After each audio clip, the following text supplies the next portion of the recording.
आज की इस बुधा स्टोरी के जरिए आप जानेंगे कि हमारी जिंदगी कितनी कीमती है और हमें अपनी इस कीमती जिंदगी को किस तरह जीना चाहिए। एक बार की बात है, गौतम बुद्ध अपने शिष्यों को जिंदगी से जुड़ी अच्छी बुरी चीजों का ज्ञान दे रहे थे। सभी शिष्य उनकी बातों को बहुत ध्यान से सुन रहे थे। उन सभी में एक शिष्य ऐसा था जिसे प्रश्न पूछने की बहुत आदत थी। वो उठकर गौतम बुद्ध के पास गया और उनसे बोला, आप हमें जिंदगी के बारे में जो कुछ सिखा रहे हैं उस सब का क्या फायदा, क्योंकि हम में से बहुत से बच्चों को ये भी नहीं पता कि हमारे जीवन का मूल्य क्या है और ये जीवन हमारे लिए कितना कीमती है। पहले आप हमें ये बताइए कि इस जीवन का मूल्य क्या है। अपने शिष्य की बात सुनकर गौतम बुद्ध अपने कक्ष में गए और एक चमकता हुआ पत्थर का टुकड़ा लेकर आए। वो टुकड़ा उन्होंने अपने शिष्य को दिया और बोले, मैं तुम्हें इस जीवन का मूल्य तब बताऊंगा जब तुम इस पत्थर का सही मूल्य पता लगाकर आओगे।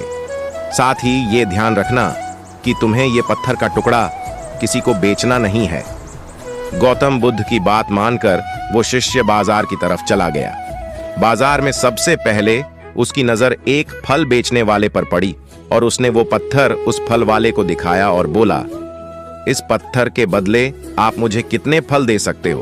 फल वाला बोला, ये पत्थर कुछ खास तो नहीं है, लेकिन फिर भी इसके बदले में तुम्हें 10 केले दे सकता हूं।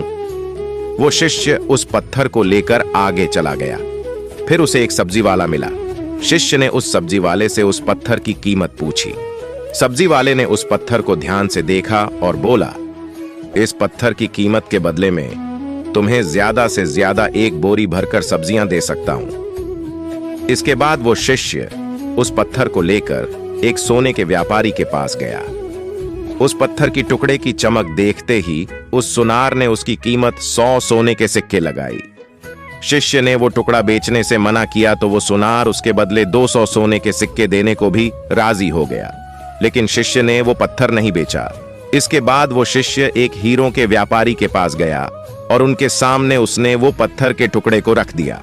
उस पत्थर को देखते ही हीरों के व्यापारी ने एक साफ कपड़ा बिछाया, उस पत्थर को उसके ऊपर रखा, फिर उसकी परिक्रमा की और हाथ जोड़कर उस पत्थर को कपड़े में लपेटते हुए वो बोला, तुम जिसे मामूली पत्थर समझकर उसकी कीमत पूछ रहे हो, असल में ये एक बेशकीमती रूबी है।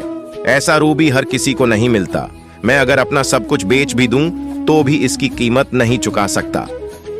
उस व्यापारी की बातें सुनकर वो शिष्य हैरान हो गया।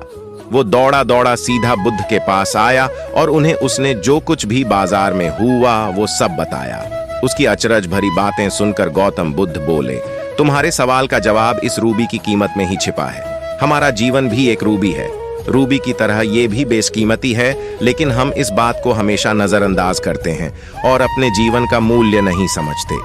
हम दूसरों को देखकर और उनके जैसा जीवन जीने की कोशिश में अपने जीवन की कीमत को कम कर देते हैं। हम ये सोचते हैं कि हमारी जिंदगी की कीमत वही है जो दूसरे हमें बताते हैं, लेकिन ये बात हमेशा ध्यान रखना कि सामने वाला अपनी हैसियत, बुद्धि और अपनी समझ के हिसाब से तुम्हारी कीमत लगाता है। जिंदगी सिर्फ एक बार मिलती है, इसलिए इसको बर्बाद ना करें।